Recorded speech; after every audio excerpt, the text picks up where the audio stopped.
Que le vrai Dieu vous bénisse abondamment au nom puissant et victorieux de Jésus-Christ, que Dieu a ressuscité des morts, il a fait asseoir à sa droite dans le lieu céleste. Il est le médiateur entre Dieu et les hommes.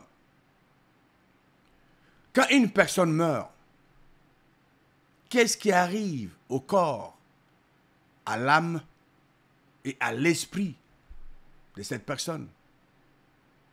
Quand une personne meurt, qu'est-ce qui arrive au corps, à l'âme et à l'esprit de cette personne? La parole de Dieu est claire sur ce sujet. La parole de Dieu donne des précisions sur ce sujet. Dans le livre de Genèse, nous savons que le corps a été formé de la poussière, ça vous le savez. Et quand une personne meurt, le corps retourne dans la poussière, comme cela est dit dans Genèse chapitre 2, verset 7.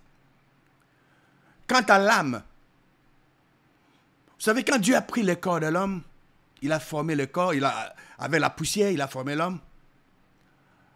L'homme était comme un cadavre, l'homme ne bougeait pas. Il a fallu l'âme, il a fallu que Dieu puisse faire l'âme dans ce corps de l'homme, pour que l'homme commence à bouger. Donc, l'âme de l'homme a été faite. La vie de l'âme est dans le sang. La vie de l'âme, c'est la vie de souffle. Quand une personne meurt sans enfant, l'âme de cet homme s'arrête là, parce que l'âme, après la mort, retourne dans l'air. Quand une personne qui n'a pas d'enfant meurt, bon donc, l'âme de cet individu s'arrête là.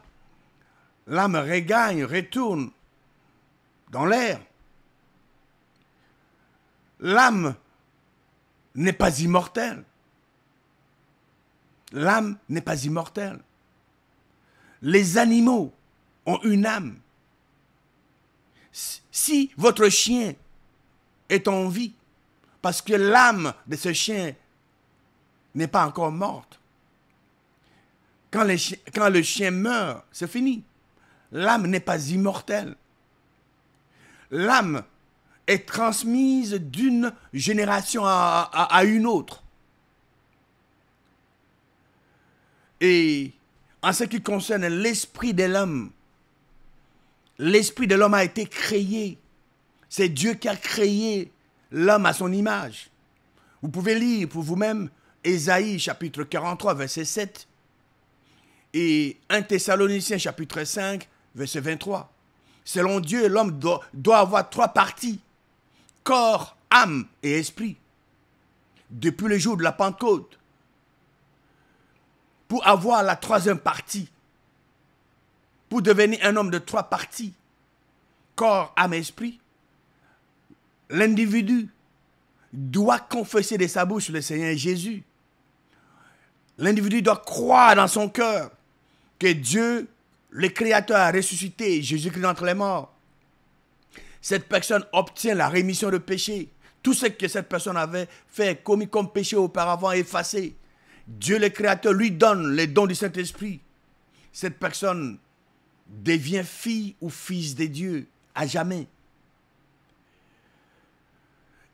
Les gens confondent l'âme et l'esprit. L'âme et l'esprit ne sont pas identiques. Il y a une grande différence entre les deux. Et Dieu le Créateur donne cette différence dans le livre d'Hébreux, Hébreux chapitre 4 au verset 12. Qu'est-ce qu'il est écrit? Car la parole de Dieu est vivante et efficace, plus tranchante qu'une épée quelconque à deux tranchants, pénétrante jusqu'à partager âme et esprit. La parole de Dieu partage âme et esprit. C'est seule la parole de Dieu qui peut faire ça. Il n'y a rien dans ce monde qui peut séparer l'âme et l'esprit. Mais c'est la parole de Dieu qui sépare, qui partage cela. La parole de Dieu pénètre jusqu'à partager âme et esprit, jointure et moelle. Elle juge les sentiments et les pensées du cœur. Donc, après la mort d'un individu, l'âme de l'homme le corps de l'homme qui a été formé de la poussière retourne dans la poussière. L'âme de l'individu qui vient de mourir regagne l'air. Si cette personne n'a pas d'enfant, l'âme de cette personne s'arrête là. Si cette personne avait des enfants, son âme est transmise aux enfants. Donc, l'âme est transmise d'une génération à une autre. La vie de l'âme est dans le sang. Et quand dans l'Esprit de Dieu retourne à Dieu qu'il avait donné, et au retour de Jésus-Christ, ceux qui sont morts comme Jésus-Christ, il était mort, n'est-ce pas? Le corps vide de Jésus-Christ a été enseveli. C'est seulement le corps. Il n'avait pas l'âme et l'esprit, on l'avait enterré.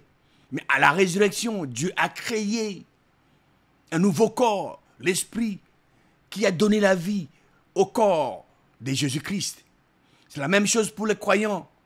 Au retour de Christ, ils seront ressuscités.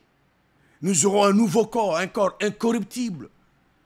C'est avec ce corps que nous allons vivre éternellement avec le Seigneur Jésus-Christ. Alors, gardez de votre intelligence, après la mort, le corps de l'individu retourne dans la poussière, l'âme regagne la vie, regagne le circuit de l'air, l'âme n'est pas immortelle, les animaux ont une âme. Si cette personne avait des enfants, donc, son âme est transmise à la génération future, donc à sa génération. L'âme est transmise d'une génération à une autre. Et l'esprit de Dieu que l'homme avait reçu retourne à Dieu qu'il a donné. Mais au retour de Christ, nous aurons un nouveau corps. Un corps qui ne pourra jamais se corrompre. Et nous allons vivre éternellement avec le Seigneur. Que le vrai Dieu vous bénisse abondamment au nom qui est au-dessus de tout nom, Jésus-Christ.